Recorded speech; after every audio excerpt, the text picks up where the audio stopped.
Praise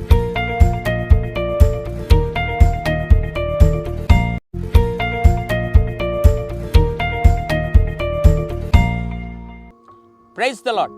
యేసుక్రీస్తు దివ్యనామంలో ఉదయకాల సమయంలో వాక్యం వీక్షించుచున్న మీ అందరికీ నా హృదయపూర్వక వందనాలు తెలియజేస్తున్నాను. ఉదయకాల సమయంలో సంతోషం సమాధానం లేకుండా నీ జీవితంలో బాధల్లో ఇరుకు ఇబ్బందుల్లో సతమతం అవుతున్నావా?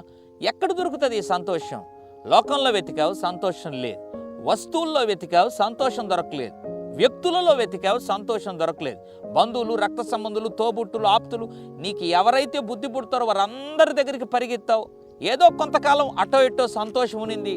మళ్ళీ యథావిధి నీ బాధలు నీవే అనుభవించేటువంటి పరిస్థితి, నీ దుఃఖం నిన్ను వదిలిపోయినటువంటి పరిస్థితి ఏర్పడింది. ఇంతకీ సంతోషం ఎక్కడ దొరుకుతుంది అని ఉదయకాల్సం ఎదురు చూస్తున్నావు కదా. పరిశుద్ధ గ్రంథంలో నుండి ఒక అద్భుతమైనటువంటి ఆ మాటను జ్ఞాపకం చేయాలని ప్రభు ఈ ఉదయకాల్సంలో ఆశపడుతున్నాడు. కీర్తన 16వ అధ్యాయం 11వ వచనం, జీవ మార్గమును నీవు నాకు తెలియజేసేదవు, నీ సన్నిధిని సంపూర్ణ సంతోషం కలదు, నీ కుడి చేతిలో నిత్యము సుఖములు కలవు. Praise the lord. దేవుని సన్నిధినంట మామూలు అరాకొర సంతోషం కాదు, సంపూర్ణ సంతోషం. అంటే దేవుని సన్నిధి ఇచ్చు సంతోషం ఈ ప్రపంచంలో ఎక్కడ కూడా దొరకదు. ఇంకెందుకు నీ జీవితంలో ఆలస్యం?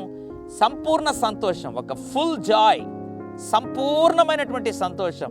ఇక ఏ కొదువు లేకుండా హృదయం అంతా సంతోషం సమాధానంతో నింపబడాలని నువ్వు ఆశపడుతున్నట్లయితే నీకు దేవుని సన్నిధి అవసరం. దేవుని సన్నిధిలో ప్రార్థిస్తున్నావా? దేవుని సన్నిధిలో వాక్యము ధ్యానిస్తున్నావా? ఈ రెండు అనుభవాలు లేకుంటే దేవుని సన్నిధి నీతో ఉండనట్టే. అయితే దేవుని సన్నిధి అంటే ప్రార్థన, వాక్యము, ఆరాధన, వీటన్నిటిని నువ్వు కలిగి ఉన్నప్పుడు నిజంగా లోకంలో సంపూర్ణ సంతోషం. మందిరానికి వెళ్తున్నావా? మందిరం కూడా దేవుని సన్నిధి.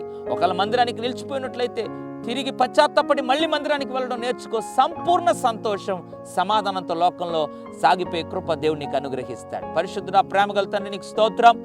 నీ సన్నిధిలో సంపూర్ణ సంతోషం ఉంది. ఎంతమంది అయితే సంతోషం కోల్పోయారో వారి కొరకు ప్రార్థన చేస్తున్నాను. నీ సన్నిధిలో సంపూర్ణ సంతోషం ఉంది ప్రభువా. తిరిగి నీ సన్నిధి దయచేసి సంపూర్ణ సంతోషము వారు అనుభవించుట కృప చూపని యేసు నామములో ప్రార్థిస్తున్నాను తండ్రి. ఆమెన్. God bless you.